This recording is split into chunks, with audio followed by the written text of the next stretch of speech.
Hello everyone.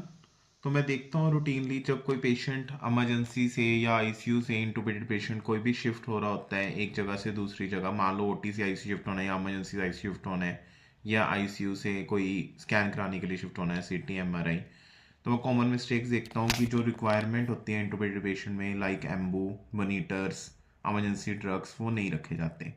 तो मैं बताता हूँ इसकी नीड क्या है। यूजली हम जब भी कोई पेशेंट एक जगह से दूसरी जगह शिफ्ट करवाते हैं इंटुबेटेड पेशेंट, तो उसमें हमें एम्बू क्यों चाहिए? क्योंकि हम यूजली बेन सर्किट पे शिफ्ट कराते हैं जो कि ऑक्सीजन सिलेंडर के साथ कनेक्टेड होता है ऑलरेडी।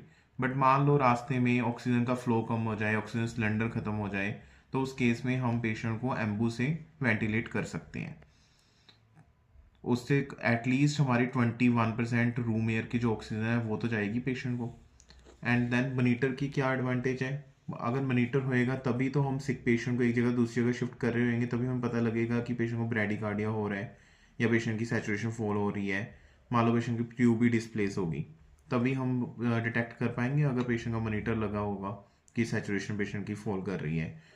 और इमरजेंसी ड्रग का क्या रोल है? इमरजेंसी ड्रग का यही रोल है कि अगर पेशेंट को मान लो रास्ते में ब्रेडिकार्डिया हो गया, तो अगर एट्रोपिन और एड्रेनलिन जैसे ड्रग्स, इमरजेंसी ड्रग हमारे पास होंगे, हम तभी पेशेंट को इमीडिएट सपोर्ट प्रोवाइड कर सकते हैं, पेशेंट की लाइफ सेव कर सकते हैं।